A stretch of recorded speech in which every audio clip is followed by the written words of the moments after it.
Buenos días, muchachos. Entonces vamos a empezar con el tema de termodinámica y propiamente con las leyes de la termodinámica. Este tema ya lo habíamos abordado en parte la clase pasada mediante la plataforma Zoom, pero algunos estudiantes no pudieron estar presentes por problemas de conectividad. Entonces yo voy a tratar de hacer como un resumen, pero muy rápido, de lo que se habló. ¿Listo? Entonces básicamente planteábamos como una máquina térmica, ¿sí? Entonces digamos que yo tengo acá un cilindro y dentro de ese cilindro entonces yo tengo confinado un gas que está comprimido por un émbolo. Entonces digamos que aquí tenemos esto que es el émbolo. Un émbolo sí es más o menos como una jeringa. ¿Listo? Es un dispositivo que se mueve a través de un cilindro. Entonces aquí está el cilindro, ¿sí? Y aquí tenemos el gas.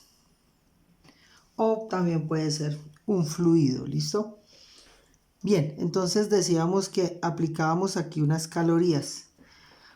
Entonces, cuando yo le aplico calorías a esto, pues entonces empieza a incrementarse la energía cinética del sistema y aumentar la presión.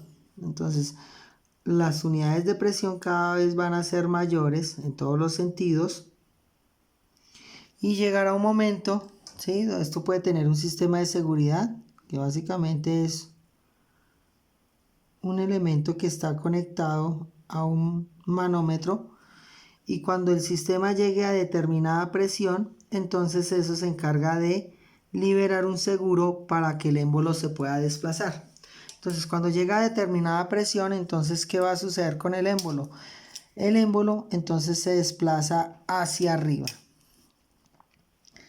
Cuando el émbolo se desplaza hacia arriba, entonces han sucedido dos cosas. Primero, el volumen aumentó. Segundo, cuando se desplaza hacia arriba producto de una fuerza, entonces se desplazó esta distancia. Al desplazarse esa distancia, entonces obtenemos un trabajo, ¿cierto? Porque sabemos que trabajo es fuerza por distancia. Entonces, se desplazó una distancia X y bueno, eso se traduce en un trabajo hacia afuera. Este movimiento yo lo puedo aprovechar entonces para mover un pistón o algo así, otros elementos. ¿Listo? Eso depende de lo que usted tenga como necesidad para esta máquina. Bien, entonces cuando usted está aplicando calorías a esta máquina, entonces además de generar trabajo, todo el sistema se va a calentar. O sea, una parte de las calorías se van al sistema como tal, ¿sí? Esa la vamos a determinar con delta U, ¿sí? Y pues es una variación de energía interna. ¿Listo? Digamos que nosotros no desearíamos que hubiese esta variación de energía, porque básicamente usted no obtiene ninguna ganancia de ella, pero es inevitable. Entonces el motor de un carro, usted lo toca y el motor está caliente, ¿sí? El capó se alcanza a calentar, ¿sí? Pero usted no se saca, esa máquina no saca provecho de eso. Pero al tener un proceso ahí térmico, pues necesariamente va a suceder, ¿listo? Lo que sí podemos es tratar de reducirlo al máximo para tener una máquina más eficiente. Entonces, las calorías, ¿en qué las estamos empleando? Primero, en generar un trabajo. ¿Listo? Entonces el trabajo que veníamos hablando, que es igual a fuerza por distancia. Pero también la estamos empleando, o parte de las calorías que aplico se ven reflejadas en la variación de la energía interna del sistema, o sea, de calentamiento de partes. Bien, entonces También decía que el trabajo es de dos tipos. Hay trabajos positivos y hay trabajos negativos. Cuando el trabajo es positivo, como ven, producto de calentar este gas, entonces se desplazó el émbolo, ¿sí? Al desplazarse genera un trabajo. Ese trabajo es positivo porque lo está generando la máquina como tal. O sea, el proceso aquí, las transformaciones de energía produjeron ese trabajo. Pero bien, si yo quisiera, entonces si el émbolo está arriba, ¿listo? Y yo quisiera que ese émbolo volviera a bajar, o sea que hiciera este recorrido para llegar nuevamente aquí abajo. Entonces, tendría que primero quitar las calorías, ¿cierto? Y segundo, tendría que aplicar una fuerza, pero ahora sobre el émbolo. ¿Y esa fuerza quién la haría? Un agente externo, ¿cierto? Entonces, puede ser que yo coja y con una palanca baje este émbolo, o sea, lo obligue a bajar.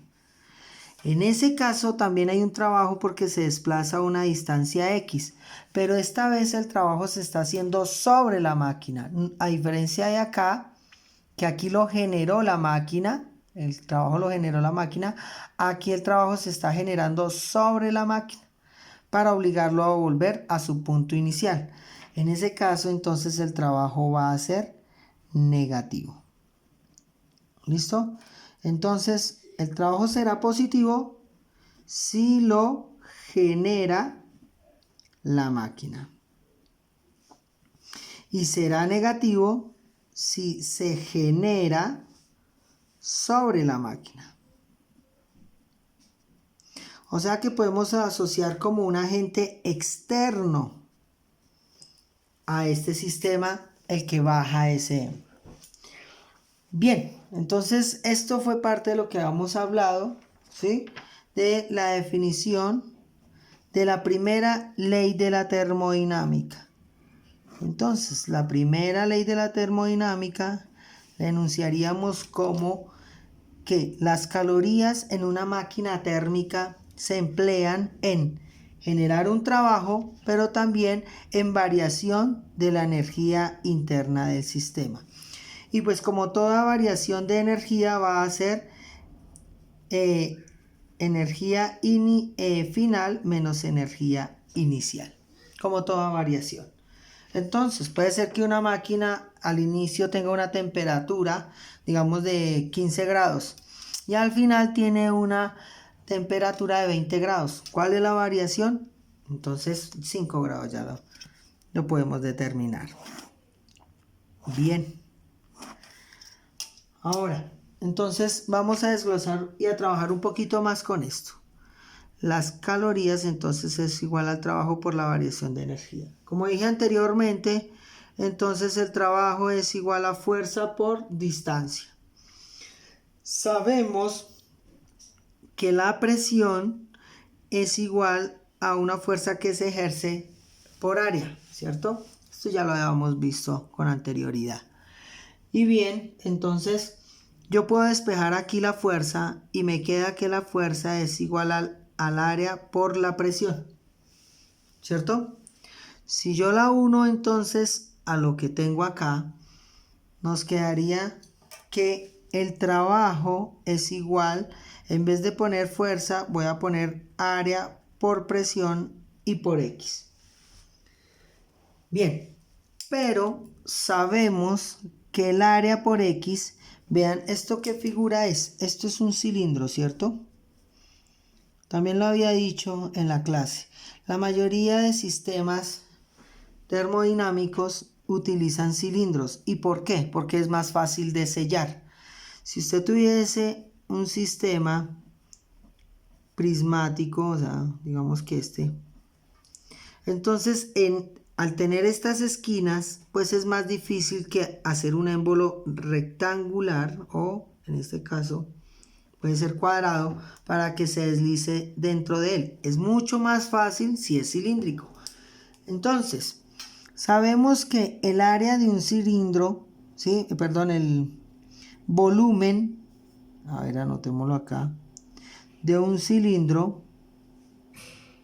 entonces es igual a el área de la base, ¿sí? Por la altura. Y aquí yo tengo esos dos datos, ¿cierto? Área por altura. Del área que estamos hablando es esta. Y la altura, pues lo que se desplaza el émbolo, o sea, aquí esto. Digamos que lo que se desplazó hacia arriba. Entonces, yo puedo sustituir también aquí esto por volumen. Entonces nos quedaría que el trabajo es básicamente la presión por la variación de volumen. A ver, si el émbolo no se desplaza, sería imposible tener trabajo. Por eso tiene que haber una variación de ese volumen. Aquí tenía este volumen inicial, ¿cierto? Que es este de acá. Y pasó entonces ahora a este volumen. Si no hubiese sucedido esa variación de volumen, pues no habría generado ningún trabajo porque no se desplaza. Entonces por eso aquí escribo variación de volumen. O sea que el trabajo es igual a la presión por volumen final menos volumen inicial. ¿Listo? Si yo uno todo esto a la primera ley de la termodinámica, entonces tendríamos que las calorías es igual a el trabajo. Si sustituyo nos queda presión por volumen final menos volumen inicial, más la variación de la energía interna del sistema.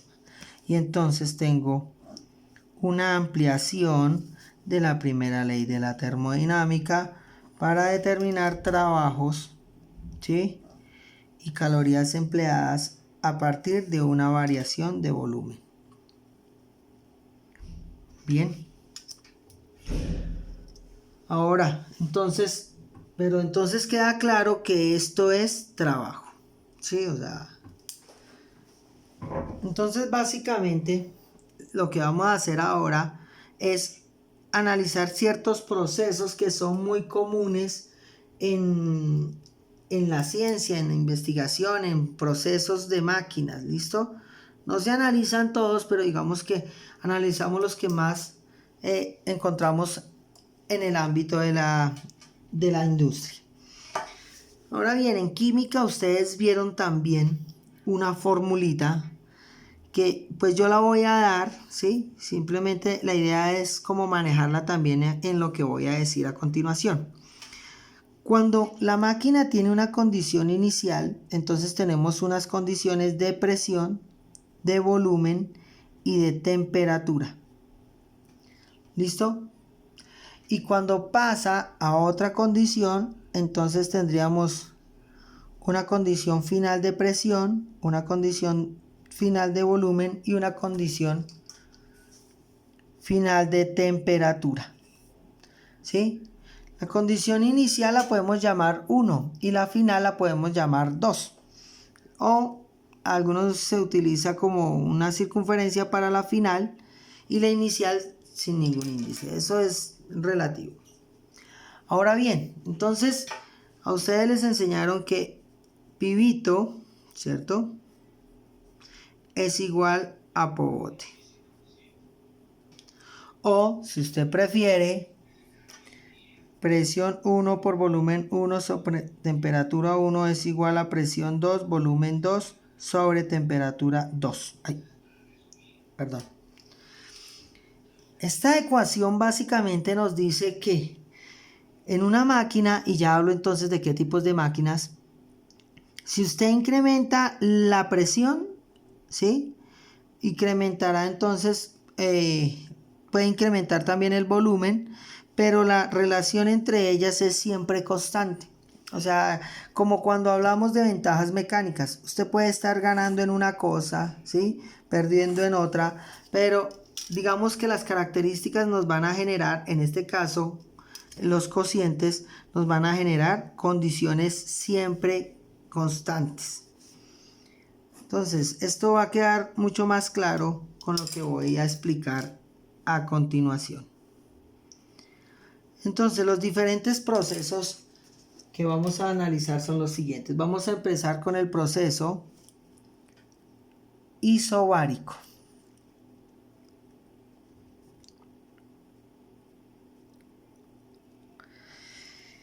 Bien, el sufijo iso ya sabemos que es igual. Si yo tomo un triángulo y digo que es isósceles, entonces es porque si lo divido acá, me quedan dos triángulos iguales. O sea, congruentes. Si digo que hay un trapecio isósceles, entonces es porque al trazar una línea por la mitad, quedan dos figuras iguales. Entonces, el proceso isobárico, entonces es aquel que se realiza a presión constante. La presión entonces se mide con el barómetro. Y si digo isobárico, pues presión constante. Entonces, ¿cómo sería un proceso isobárico? O sea, un proceso donde la presión es constante. Entonces, imaginemos que aquí hay un globo, ¿sí? Y yo empiezo a calentar el aire que está aquí adentro. Entonces, ¿qué pasa? Que la energía cinética aumenta, y como esta tela de acá, o el elemento como del que está constituido el globo, es muy elástico, entonces él va a hacer esto. Aumenta. Entonces ahí nos pueden decir, un globo se infla isobáricamente. ¿Eso qué significa? Que aquí la presión era una, aquí el volumen aumentó, pero como es muy elástico, entonces la presión sigue siendo igual. Yo sé que algunos dirán, no, yo creo que ahí va a tener mayor presión. Pero pues el problema lo nombrará, ¿listo? No, el problema le dirá, un globo se infla isobáricamente. Así como también pueden decir, tenemos un cilindro, ¿sí? Y dentro de ese cilindro entonces hay un émbolo. Y cuando llega, acumuló determinada presión. Determinada presión. Se liberó. Y dice, se desplaza hacia arriba isobáricamente. En la mayoría de casos, si en un problema les dicen que se desplazó, usted debe pensar que el volumen aumentó, pero la presión disminuyó. ¿Por qué? Porque si sube, básicamente es para alivianar la presión. Pero todo depende de lo que diga el texto, ¿sí? En un automóvil, usted puede tener, que lo voy a explicar más adelante, usted puede tener un momento donde el sistema sea isobárico. Es decir, el desplazamiento y el intervalo, durante un intervalo de tiempo muy pero muy corto, la presión se comporta de forma constante. Bien, o sea que si voy a la primera ley de la termodinámica, entonces diríamos que las calorías, ¿en qué se van? En la presión, ¿cierto? Pero sabemos que la presión siempre va a ser igual, ¿listo? Pero el volumen no va a ser igual. ¿Por qué? En ambos casos hay una variación de volumen. O sea, volumen final menos volumen inicial. Y en ambos casos el sistema va a sufrir un calentamiento. O sea que hay una variación de energía interna. O sea que tomamos toda la ecuación para un proceso que sea isobárico. La gráfica más común de los procesos, la que casi siempre se trabaja, es la gráfica de presión, ¿sí? Contra volumen. La presión se puede dar en bares, se puede dar en atmósferas, ¿sí? O sea, depende. O pues Newton por metro cuadrado. Entonces de pascales también se puede dar. Bueno, lo importante es hacer las conversiones y tener claro las equivalencias. Eso es lo que hay que tener claro. Pero pues Aquí vamos a trabajar, generalmente trabajan atmósferas, entonces usted necesitará saber a cuánto equivale una atmósfera de presión. Bien, entonces ahora lo que voy a hacer es a trazar un proceso isobárico. Entonces imaginemos el globo o este émbolo de acá. Tiene un volumen inicial. Entonces el volumen inicial pues no es cero porque ya tiene un volumen en ambos casos. Entonces lo empezamos aquí. Volumen inicial. Llega a un volumen final que es mayor que el inicial. En este caso expansión. ¿Cierto? Pero la presión es constante. La presión inicial tampoco es cero, ¿cierto? Entonces, digamos que tiene aquí una presión, P sub 1, y esa presión no va a cambiar, va a mantenerse siempre igual, o sea que trazo una línea horizontal. Listo. Y tenemos entonces la gráfica de un sistema isobárico. Casi siempre lo refieren a los globos y a sistemas elásticos. Pero, como les digo, vamos a ver el motor de 4 tiempos de un automóvil y ahí ustedes se van a dar cuenta que hay momentos donde el sistema puede ser isobárico. O sea, en un motor los procesos son muy rápidos. Bien, ahora, ¿en este sistema hay trabajo? Sí. ¿Y por qué hay trabajo? Porque hay una variación de volumen. ¿Listo? Si hay variación de volumen, hay trabajo. Si no hay variación de volumen, no hay trabajo. Además, miren aquí la ecuación, ¿cierto? El trabajo lo podemos hallar en un gráfico de presión contra volumen determinando el área. Si el gráfico es de presión contra volumen, usted simplemente tendrá que calcular el área, que en este caso base por altura, ¿cierto? O sea que la base sería BF menos BI por la presión. O sea que, y eso creo que no lo tengo que decir porque ya aquí hicimos la deducción, ¿cierto? Mírela acá, aquí estaba. Entonces, el trabajo corresponde a presión por variación de volumen. O sea, ese es el área de la figura. Este concepto es muy, pero muy importante. Yo espero que lo recuerden porque en las evaluaciones siempre pongo un criterio de presión de área para hallar trabajo. O sea que el área es igual al trabajo. Y haríamos entonces, volveríamos a esta formulita de acá. Bien.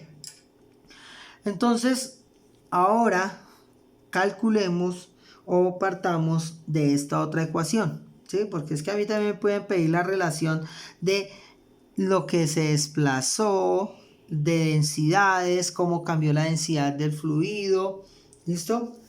Entonces, tenemos la fórmula de pibito, presión 1, volumen 1 sobre temperatura, bueno, 1 es igual a la presión 2 por volumen 2 por temperatura 2. Entonces, ¿qué pasa? La presión es igual en la situación 1 y en la situación 2, ¿cierto? Porque es un proceso isobárico. O sea, usted no pone en tela de juicio eso, ¿listo? Si el problema le dice que es isobárico, pues listo, lo asumimos como tal. Entonces, la presión la puedo cancelar porque es constante. Entonces esto pasa a dividir, pero si son de igual magnitud, pues cancelado. Y nos queda la ecuación. Volumen 1 sobre temperatura 1 es igual a volumen 2 sobre temperatura 2. Yo espero que aquí no se... Bueno, temperatura. Que no se van a confundir con trabajo. Temperatura. Y esta es la fórmula con que vamos a trabajar también los procesos isobáricos. Entonces, a mí me pueden decir un problema, digamos que es este cilindro, y nos dicen, bueno, primero con el globo. Nos dicen con el globo, bueno, entonces, ¿cómo será la... digamos que esto dilató y es una esfera perfecta. ¿Listo? Es perfecta. Y nos dicen cómo es el radio inicial respecto al radio final. Como el radio inicial es más pequeño que el final, entonces por eso a este le puse R minúscula y a este R mayúscula. ¿Sí? Voy a sacar aquí a un lado para que lo veamos mejor. Bien, entonces, usted viene a la ecuación, a esta ecuación. ¿Sí? Si usted divide acá el volumen inicial sobre la temperatura, va a tener el mismo resultado que el volumen final sobre la temperatura final. Porque la temperatura aumentó, el volumen aumentó en la misma proporción para las dos. Entonces, como me están preguntando cuál es el radio final, entonces sé que necesito el volumen de una esfera. Entonces reemplazo. Volumen, voy a hacer más o menos como nos quedaría. El volumen de una esfera sabemos que es 4/3 de pi por r cubo. Entonces, empiezo. Volumen inicial, 4/3 de pi por r cubo sobre temperatura 1 igual a 4/3 de pi por r cubo sobre temperatura 1. El 4/3 y el 4/3 pi se van a cancelar. Y bueno, nos queda que r cubo, porque nos están preguntando la final, es igual a la temperatura 1 sobre la temperatura, aquí la embarré, temperatura 2. Entonces es igual, esto de acá lo voy a mover allá a multiplicar. Temperatura 2, queda temperatura 1 en el denominador, ¿cierto? Y por R minúscula al cubo. Ahora bien, R va a ser igual a la raíz cúbica de T2 sobre T1, temperatura 1, temperatura 2, y R al cubo. Recuerde que la potencia pasa en forma de raíz y bueno, ahí yo puedo sacar esta R cubo y queda R por la raíz cúbica de temperatura 2 sobre temperatura 1. Eso puede ser una pregunta que se haga el tipo ICFES porque es una opción que no involucra valores, ¿no? Solo literales. Bien. También me pueden preguntar lo siguiente. Veremos que aquí me dicen, bueno, usted sabe que hubo una modificación de densidad. Hay una densidad 1 y una densidad 2, ¿sí? Y no es la misma, ¿cierto? ¿Por qué? Porque densidad es igual a masa sobre volumen. La masa se mantuvo constante, es igual en la situación 1 y 2, pero el volumen no. Se aumenta el volumen, la densidad disminuye, y creo que eso pues era claro. Entonces me dicen, bueno, entonces dígame cómo es la densidad final respecto a la densidad inicial. Bien, entonces vuelvo a la formulita. Entonces diríamos volumen, temperatura 1 igual a volumen 2 sobre temperatura 2. No voy a sustituir entonces, aquí sustituí por la fórmula de volumen de una esfera porque me estaban preguntando la del radio. Pero como ahora me están preguntando en términos de densidad, pues yo sé que volumen entonces es igual a masa sobre densidad. Entonces, uno tiene que mirar las opciones de respuesta.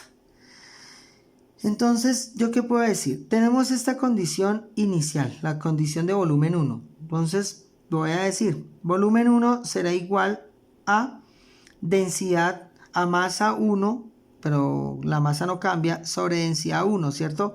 Pero esta pregunta que salió en el ICFES quedaba aquí así.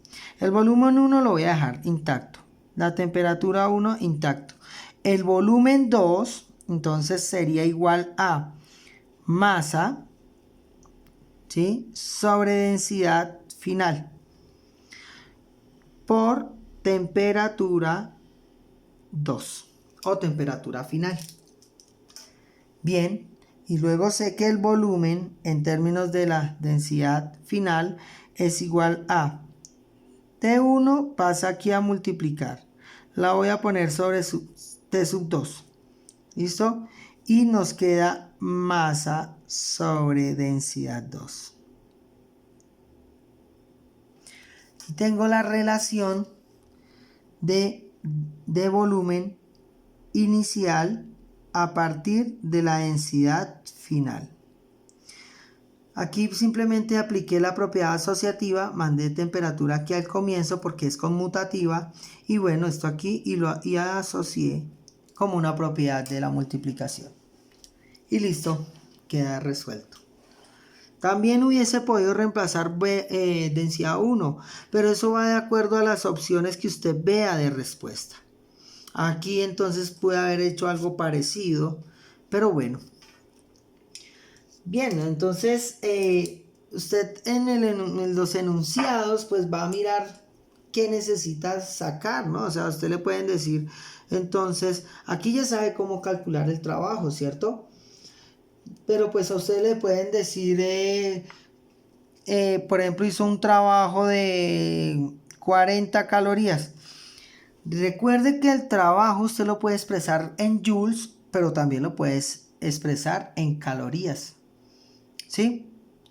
Entonces, hay que mirar bien porque aquí, entonces, si me piden esto, calorías, ¿sí? Entonces, también las unidades son las mismas, ¿listo? Pero no significan, digamos, que la misma interpretación. Entonces, a mí me pueden decir, bueno, en el camino AB, esta máquina hace un trabajo de 40 calorías. Si usted quiere saber los joules, pues sabe que una caloría son 4,186 joules. Hace la conversión y lo obtiene. Digamos que nos dice que absorbe, ¿sí? O sea, absorbe quiere decir que están usando, ¿sí? Absorbe 50 calorías. ¿Listo? Entonces nos dicen, bueno, sucedió eso. El trabajo que produce es de 40 calorías y absorbe 50 calorías. O sea, que aquí, para poder hacer ese trabajo, le están aplicando, o sea, ahí tuvieron que llegar 50 calorías para que él pudiera subir. Y bueno, ahí entonces nos pueden preguntar ¿cuál es la variación de energía del sistema? Sí, entonces pues bueno, aplicamos Q es igual al trabajo más la variación de la energía interna y luego la variación de la energía interna es igual a las calorías menos el trabajo. Y bueno, ahí usted obtiene la respuesta, que es de 10 calorías. Pero, o sea, aquí son 10 calorías que está incrementando la temperatura del sistema. Bien. Este es el proceso isobárico, no tengo más que decir ahí. Entonces ahora vamos a ver otro proceso. El proceso que ahora vamos a trabajar es el proceso isovolumétrico. Bien, el proceso isovolumétrico yo creo que ya por el enunciado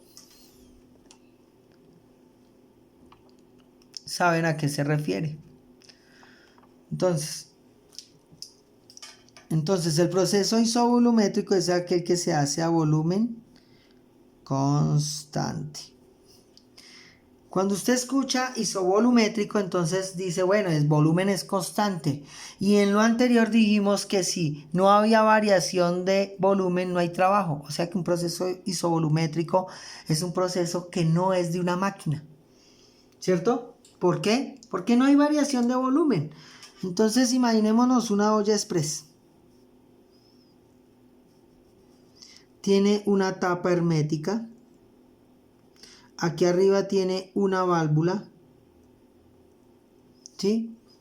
Y bueno, usted empieza a calentar, digamos que metió ahí un líquido y bueno, comida ahí.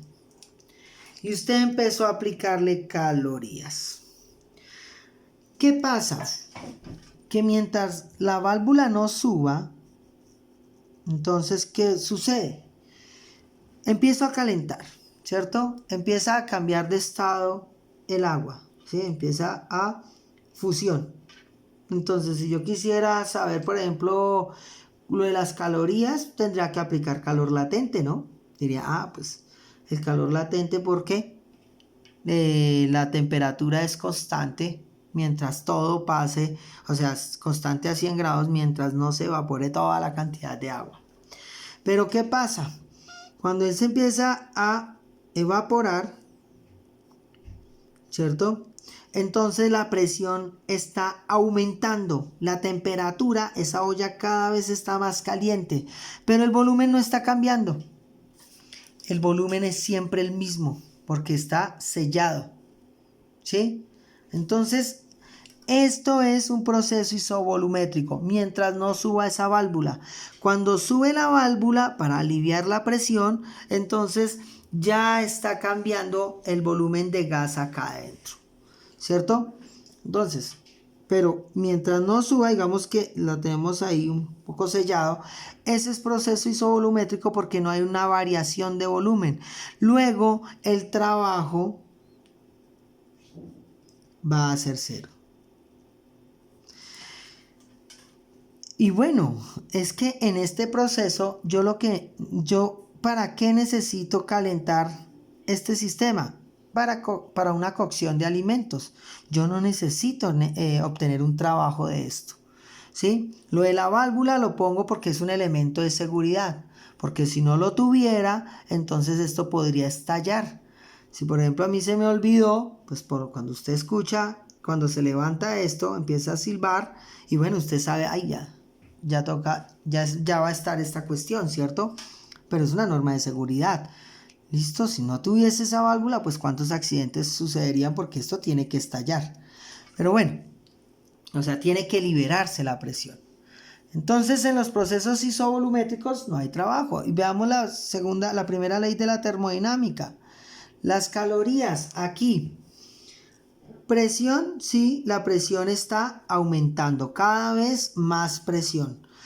Pero el volumen final y el volumen inicial, ¿cómo son? Son iguales. En ese caso esto daría 0, luego la presión da 0, ¿cierto? Toda esta parte se cancelaría, más la variación de energía del sistema. Esta sí no es 0, ¿cierto? Porque esto cada vez va a estar más caliente. ¿Listo? Entonces, las calorías simplemente van a variar la energía interna del sistema. Bien, los procesos isovolumétricos también hacen parte de muchas máquinas, ¿sí? Porque hay momentos donde, por ejemplo, un émbolo subió, pero acá, en ese punto, cuando subió, se puede abrir una válvula y digamos que el volumen sigue siendo igual, ¿sí? Pero no hay trabajo como tal, pero son sistemas que a veces se necesitan, ¿listo? Bien, o sea que si yo hiciese una gráfica de presión contra volumen, entonces observaría lo siguiente. Primero, la presión inicial, ¿sí? De todas maneras, está confinado acá, tiene una presión inicial. Y tiene un volumen inicial. Aquí está la presión inicial. Y este es el volumen inicial. Pero, ¿qué pasa? La presión va incrementándose. O sea, hay una presión final. Pero el volumen no cambia. O sea que es una línea vertical. Y si yo les dije que para hallar un trabajo hallábamos el área bajo la curva, ¿sí? Pues aquí una línea vertical no tiene área bajo la curva. ¿Listo? Entonces, no hay trabajo. Si utilizo la ecuación entonces de pivito, ¿cierto? Igual a Pobote como condición final. Entonces lo que cancelaríamos sería el volumen, porque son iguales. Y nos queda presión, temperatura, inicial, final. Y bueno, tenemos acá la relación. De este tipo de sistemas, pues las preguntas obedecen más hacia si hay o no trabajo, ¿listo? Entonces es verificar ese comportamiento y pues ya. ¿Listo? Entonces hay que tener en cuenta ese sistema. Bien, tenemos entonces ya las dos ecuaciones, es más lo conceptual de este tipo de procesos.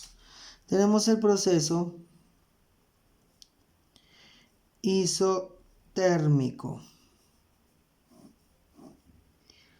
Entonces, los procesos isotérmicos, pues de inmediato ya deben haberse hecho la idea de que son procesos a iguales temperaturas.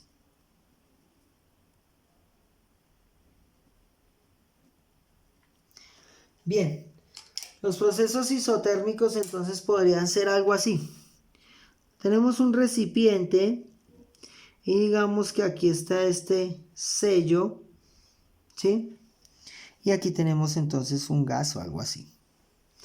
Entonces lo que está así porque aquí tenemos entonces un fluido, ¿sí? O algo que le ejerce fuerza aquí a esto. Entonces, ¿qué voy a hacer? Voy a tomar nuevamente el mismo sistema, pero ¿qué voy a hacer? Voy a incrementar la columna de lo que está sobre él, del fluido. Entonces esto se va a reducir de volumen. Pasó, entonces se desplazó esta distancia X. ¿Producto de qué? De la carga que usted le puso aquí encima. Ese proceso entonces es isotérmico. ¿Y por qué es isotérmico? Porque la temperatura 1 es igual a la temperatura 2. Ahí no hubo una variación de temperatura. ¿Sí? O sea, no incluye aplicación de calorías. Bien, pero entonces, si se llegase a tener un proceso isotérmico, ¿sí? O sea, entonces, ¿cómo aplicando calorías? ¿Qué pasa? Bueno, esta era una explicación ahí sencilla. Entonces yo puedo decir lo siguiente. Yo tengo acá entonces esta máquina térmica parecida a la que hablé en el comienzo.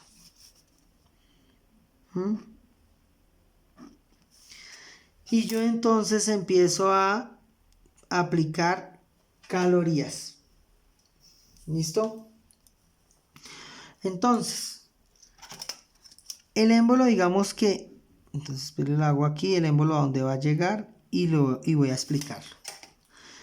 Entonces, aquí aumenta la energía cinética de las moléculas, acá, tratan de expandirse, pero yo tengo aquí un elemento de control y hasta que no llegue a determinada presión, no se va a liberar. ¿Listo? Que es un manómetro. Entonces, ¿qué pasa? Estoy calentando el sistema. Digamos que esto ya alcanzó una presión alta y él libera y permite que el émbolo se desplace. El émbolo entonces se desplaza hasta acá, pero eso va a suceder muy rápido. ¿Sí? Digamos que cuando eso sucedió, esto estaba a 200 grados centígrados y se desplazó. Y dice el problema, se desplazó isotérmicamente. ¿Eso qué significa? Que la temperatura, cuando él va de esta posición a esta posición, como es tan pequeño el recorrido y tan rápido, la temperatura sigue siendo 200 grados centígrados. ¿Listo? Entonces, en ese movimiento puedo decir que la máquina es isotérmica. O sea, digo, se desplazó isotérmicamente. Entonces sé que la temperatura fue constante. ¿Qué pasó? ¿Que hubo variación de volumen? Sí, claro, hubo variación de volumen.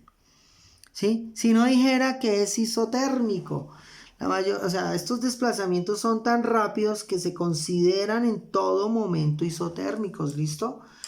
O sea, si no lo fuese, pues tendría que decirnos puntualmente que no lo es. Entonces, ¿cómo sería el gráfico de presión contra volumen? Entonces, él inicia aquí con una presión. 1. Entonces, la presión 1 es grande, ¿cierto? Recuerde que estoy hablando cuando él acumuló una presión grande y lo libera. Entonces, es una presión grande, presión 1. Cuando lo libera, entonces la presión tiene que bajar. ¿Listo? Entonces pasa a una presión 2, pero más pequeña, ¿cierto? Ahora presión 2. Ahora, el volumen. El volumen al comienzo era pequeño, o sea, volumen 1. Y cuando sube, ahora es grande, volumen 2. Entonces, iniciamos acá y terminamos acá. Iniciamos con un volumen pequeño, una presión grande, y terminamos con un volumen grande y una presión pequeña. Y luego lo unimos así. Y tenemos entonces el gráfico de un proceso isotérmico. Listo, no sé si se veía bien, pero voy a bajar un poco esto para que... Listo, entonces, ¿qué pasó? Según lo que dije acá, presión grande aquí arriba, volumen pequeño, vean, y aumentó el volumen, pero disminuyó la presión. Entonces, esa es la curva clásica de un proceso isotérmico. Si aplico la primera ley de la termodinámica, como no hay variación de energía, porque la temperatura es constante, entonces las calorías se emplean en puro trabajo. ¿Ya? Pero a ver, ojo con esto. Los procesos isotérmicos son muy cortos, ¿sí? O sea, usted no puede decir que una máquina es todo el tiempo isotérmica, no. Es más, para que él llegara a los 200 grados centígrados, entonces estamos acá en un proceso isovolumétrico, ¿cierto? O sea que esto viene de un proceso isovolumétrico, pasó a un proceso isotérmico, que lo vamos a combinar al final de estas explicaciones. Y tenemos el proceso... bueno, preguntas sobre esto, perdón, antes de continuar.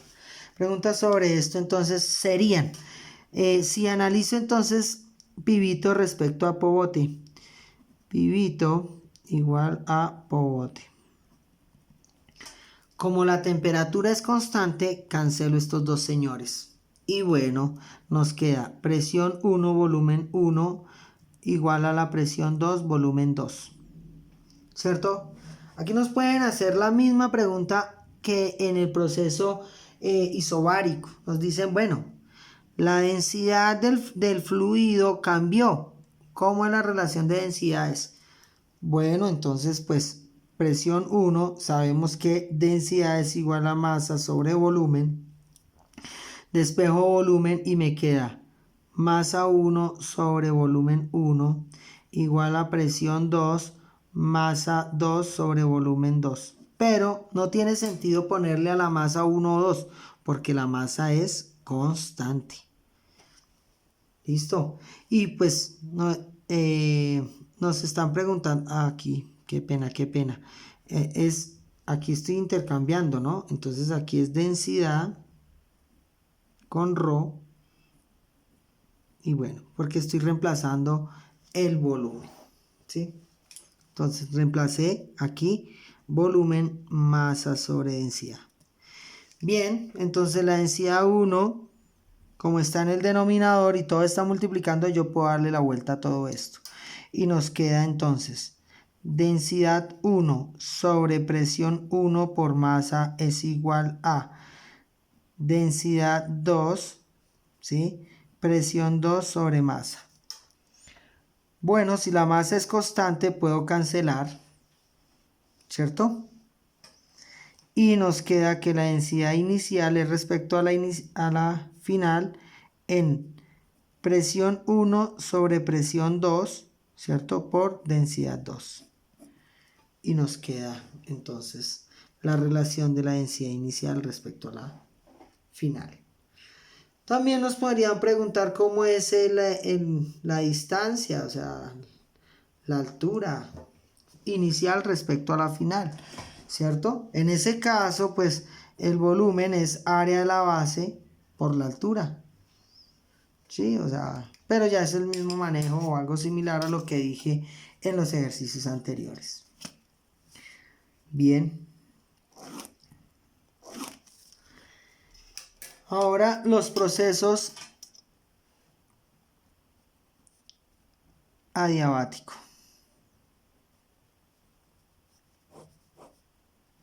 Un proceso adiabático es aquel que se realiza sin que haya intercambio de calorías entre el sistema y el ambiente. Entonces, ¿a qué me refiero? Entonces, cuando yo tengo acá este recipiente y lo empiezo a calentar, aplico calorías, entonces ahí automáticamente hay intercambio entre calorías entre el medio ambiente y esta máquina, ¿cierto? O sea, esto no sería un proceso adiabático. Pero si usted analiza el motor de un carro, entonces tiene digamos un émbolo, este émbolo, ¿sí? Y bueno, ¿por qué sube o baja ese émbolo? Entonces, digamos que acá básicamente se va a producir, o hay una entrada de aire y de combustible. Entonces aquí entra el combustible, entra gasolina, una pequeña dosis, y entra aire. Y luego aquí se produce una chispa y eso estalla. Entonces, como ven, no hay un intercambio, o sea, no, esta explosión que está aquí, ¿sí? Se produce por un pulso eléctrico, ¿listo? Pero, o sea que el émbolo no se mueve porque estén calentando un gas, ¿ya? Por ejemplo, una locomotora o una locomotora a carbón. Si es una locomotora, entonces le echan carbón y usted ve que eso lo empiezan a calentar y ese calentamiento entonces va a mover una caldera. Entonces esa caldera tiene agua, calienta el agua y el vapor a presión entonces va a mover las ruedas. Me explicaba así por encimita. Entonces ahí hay intercambio de calorías entre el medio ambiente, ¿sí? y lo que está generando. Pero en el motor de un carro no. Entonces voy a explicar rápidamente cómo funciona un carro. Un carro entonces tiene acá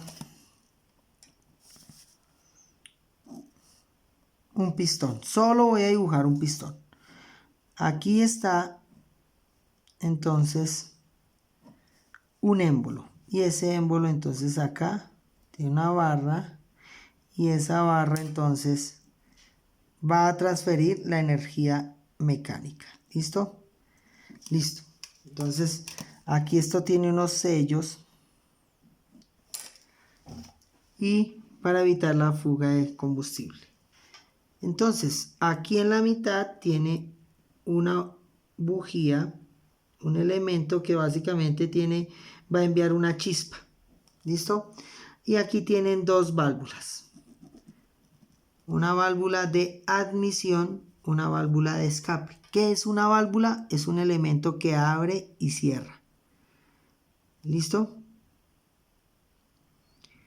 Entonces, la primera carrera se llama admisión. ¿Por qué se llama admisión? Entonces, ¿qué pasa? Esta válvula se abre. La verdad no me acuerdo cuál le dije que era admisión. Esta es la válvula de admisión. Se abre. ¿Y para qué se abre? Para que entre combustible y entre aire. ¿Sí?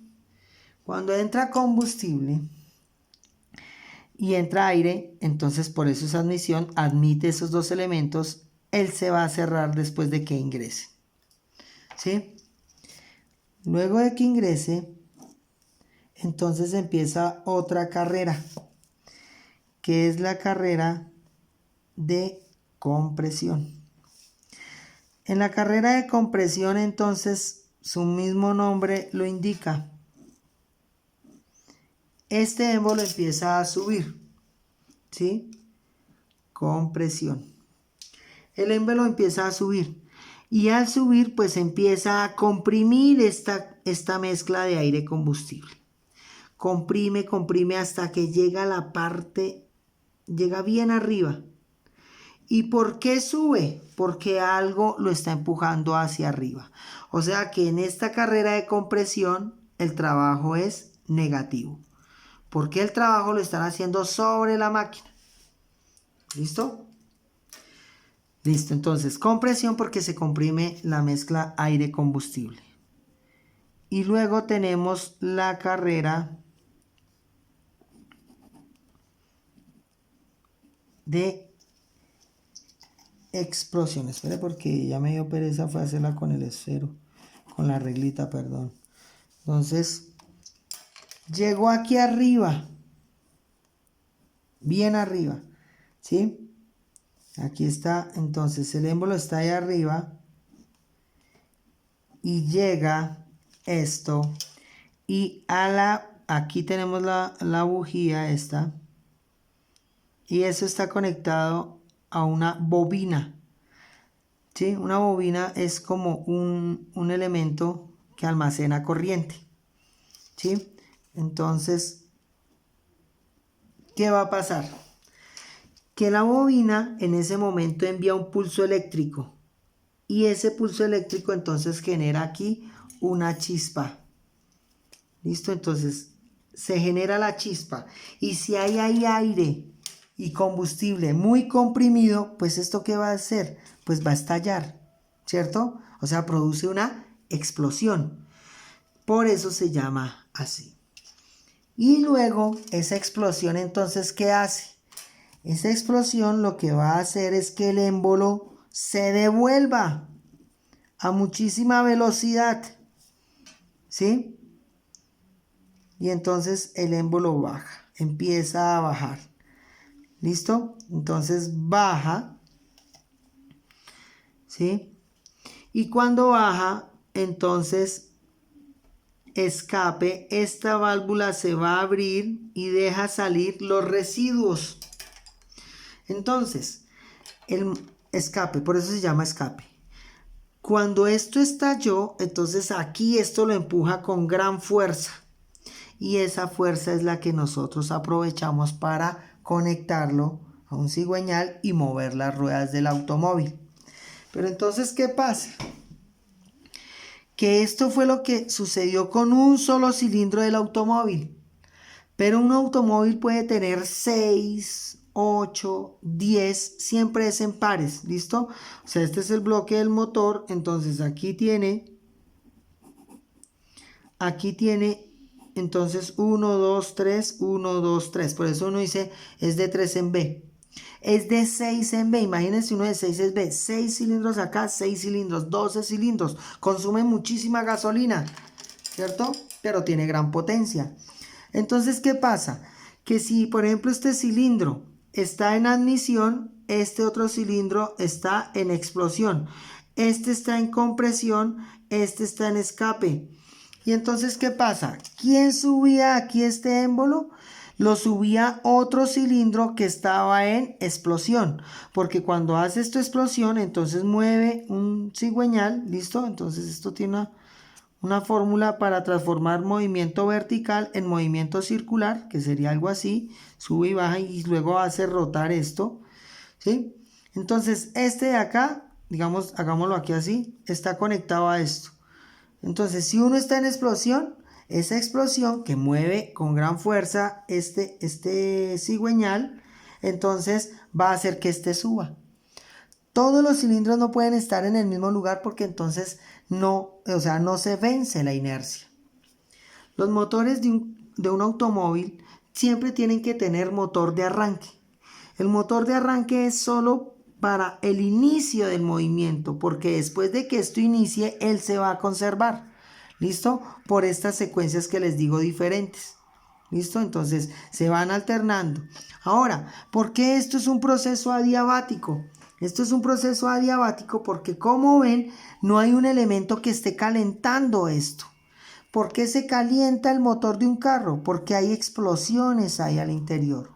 Pero es adiabático porque no sucede porque algo lo esté calentando allá directamente. Es por una reacción química, ¿cierto? Entonces, es transformar energía química, o sea, una reacción, una explosión, en energía mecánica. ¿Listo? Transformación de energía química en energía mecánica. Y así entonces funciona el proceso adiabático. Los gráficos de los procesos adiabáticos entonces se hacen muy parecidos a los procesos isotérmicos. Presión contra volumen nos daría algo así. ¿Y por qué? Porque veamos, aquí cuando estaba por estallar la presión era muy grande, ¿cierto? Y cuando baja, entonces el volumen aumenta, pero la presión disminuye. Entonces es muy parecido a esto. Pero solo en este proceso, ¿listo? Entonces voy a explicar ahora, se está yendo un poco extensa la clase, pero es que necesito terminar esto. Con eso en la otra clase podemos hacer retroalimentación de la información, ¿listo? Entonces, los procesos, todos estos procesos se pueden unir, ¿ya? Entonces voy a retomar el motor del carro y vamos a hacer una especie de gráfico. Los motores, según lo eficiente que sean, pueden tener diferentes gráficas, ¿listo? A pesar de que sea un motor de 4 tiempos, todos los motores de 4 tiempos no tienen el mismo comportamiento. Hay unos más eficientes que otros. Bien, entonces voy a ir trayendo y aquí la información. Entonces iniciamos acá. No, voy a iniciar en el punto donde el volumen es, aquí el volumen es máximo, ¿cierto? Sí, entonces tenemos un volumen máximo y una presión pequeña. Un volumen máximo y una presión pequeña, ¿cierto? Porque el cilindro estaba abajo, ¿cierto? Entonces un volumen grande y una presión pequeña. Entonces este fue el volumen donde empezó nuestro sistema en A. ¿Qué pasó? Esto empezó el émbolo empezó a subir, ¿cierto? Vean, empezó a subir, producto de un trabajo negativo, porque otro pistón lo está ayudando a subir. Y empieza a subir, pero a medida que sube va comprimiendo, ¿cierto? Pero esa compresión, ¿sí? Entonces volumen disminuyendo, presión aumentando. ¿Listo? Pero entonces, ¿qué pasa con esa presión? Que la presión no está aumentando considerablemente, ¿cierto? O sea, está subiendo y sí, está comprimiendo una mezcla de aire combustible, pero el incremento de la presión no es algo considerable, es más bien pequeña. Y el volumen está, entonces aquí lo vamos a poner, volumen disminuyendo, presión aumentando. ¿Listo? Y podríamos decir que ese sistema es adiabático, pero también podríamos decir que es isotérmico, ¿cierto? ¿Por qué? Porque la temperatura, cuando él va subiendo, no está cambiando. Bien. Luego, ¿qué pasó cuando llegó aquí a la parte de arriba? Cuando llegó aquí a la parte de arriba, entonces tenía una presión, ¿cierto? Comprimió todo eso. Aquí vean, presión final. ¿Y qué sucede ahí? Estalla. ¿Haciendo qué cosa? Subiendo muchísimo la presión, ¿sí? Y en un breve lapso de tiempo, el volumen es el mismo. O sea, el estallido y luego viene la reacción. Entonces, aquí lo voy a hacer aquí así. En un lapso de tiempo muy corto, el volumen fue constante, mantiene su volumen porque el pistón está subiendo. A ver, aquí está, el pistón está subiendo, subiendo, subiendo, subiendo. Y cuando está subiendo estalló. ¿Sí? Entonces eso sucede muy, pero muy rápido. Entonces, en el ir, como el pistón va, ahora tiene que devolverse. O sea, ahí hay una zona neutra. Es como si un cuerpo sube, llegará un momento donde la velocidad es cero y luego empieza otra vez a ganar velocidad cuando cae. En ese punto entonces el proceso podemos decir que es isovolumétrico.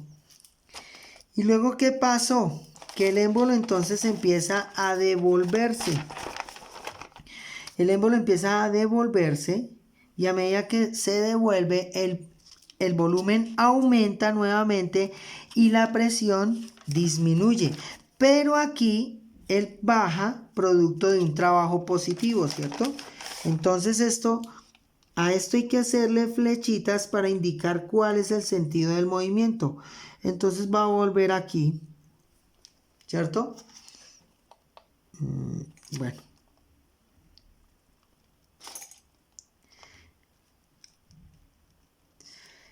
Entonces, bajó.